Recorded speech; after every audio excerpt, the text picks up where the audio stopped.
Good morning. I think a beaver just went into the water right there. Something big. I should have walked slower. We'll see. Anyway, good morning. I'm walking below some power lines. I'm at the Siletz Bay Wildlife Refuge.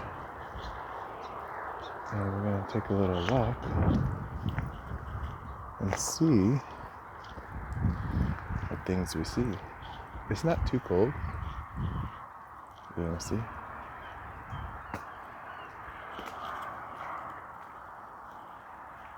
You see that all right?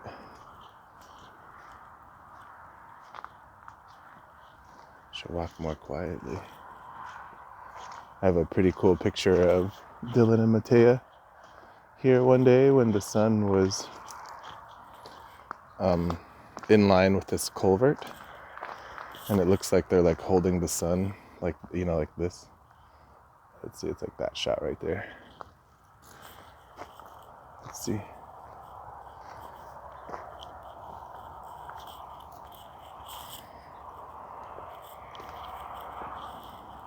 Yeah, this is probably six feet where I'm standing on. It's pretty nice. Maybe it wasn't the beaver. I don't see anything else. There's maybe a bird. Some cars.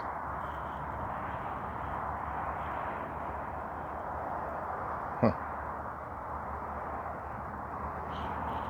Maybe we'll sit here for a minute.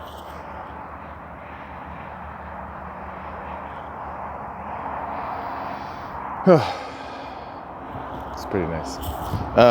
Today, I think I need to talk about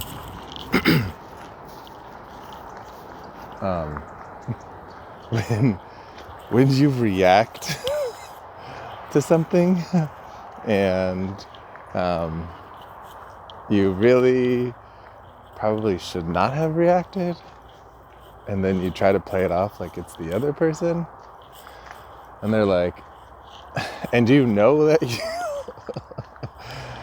you know that you didn't act right, and they know you didn't act right, and then you try to like save face by like, oh, everything's fine, and you know that it's not fine. One, because you had these emotions and feelings about something that happened, and they were just not.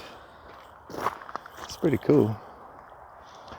They weren't, not, I don't want to say appropriate, but they were certainly like emotionally charged, and they're trying to support you, and you're stuck in your ways, and then you realize, you're like, oh yeah, maybe I shouldn't have, not necessarily felt that, but reacted in such a way or been so defensive, and then you got to sit with it, right? So how do you sit with your own, it's raining now, your own emotions? I have a picture right here too. This is a nice, pretty, taken that a few times.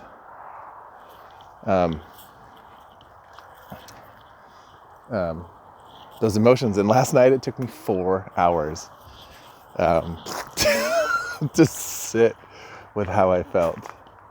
It was bad, and I'd say it was 2 hours until I realized that, like, I was defensive, and I didn't, I wasn't like open, you know, I wasn't open. Look at how pretty these trees are, like this. Look at it like that. And then it was another 2 hours of like letting it go. You're all right, and then you like, you know, you just kind of deal with it. But so try to do the right thing and don't beat yourself up. You know, the right thing, but don't beat yourself up. So easy to, you know, because we we're the only ones who know all of our weaknesses, you know, truly, and how to trigger us just right. And so sometimes we position ourselves in a rather unhealthy place, like those mushrooms. Can you see?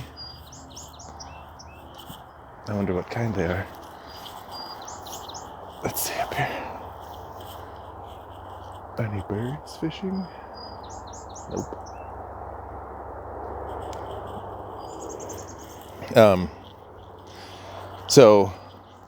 But because we know our weaknesses, then we place things in just the right place to kind of get ourselves going, you know? But it's just not the case. And it's so challenging to be present, you know, all the time.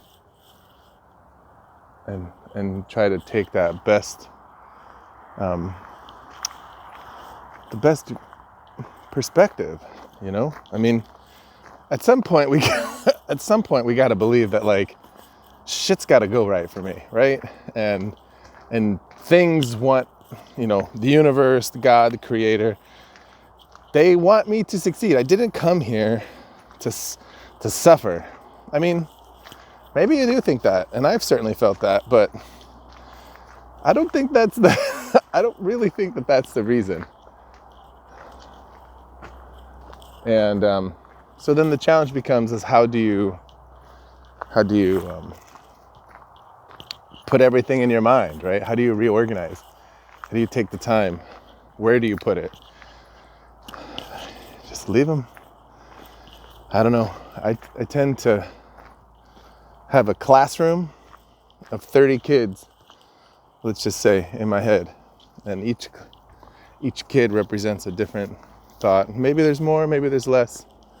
But I try to be attentive to all of the kids' needs and try to love the one that's the really loud and troublesome one and be like, hey, you know, I'm not going to send you to the principal's office. I'm not going to tell you to shut up. I mean, that's wrong.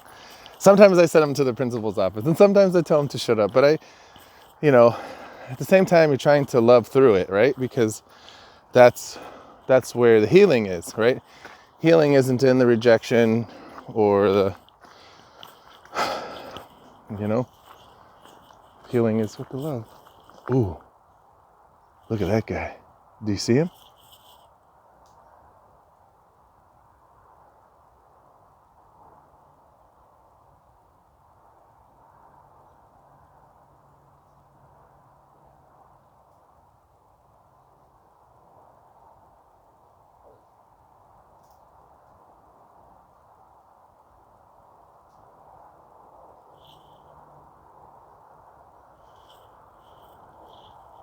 That's pretty cool. I thought he was going to come at me.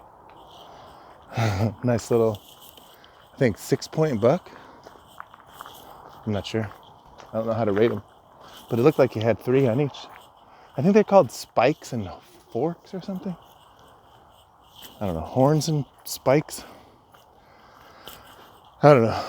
And I'd tell you what kind of fish it is. No. But anyway. I know. I'm rambling. But that's what's been happening lately. I just want to share. Share the love. You know? Here to tell you that you're all right. Ow. Even though I got poked by a blackberry bush. Or some kind of bush. Thimbleberries. I don't know. But, yeah. With the love, right? With the love. Let's focus on that. And why not? Why not try it? You know, we've done everything else. Might as well flip the script and go with something that's, you know, unconventional, but secretly that's all we want anyway. Because we want the love, to be loved and of love. So we are. That's what we are. There's a bug on my phone.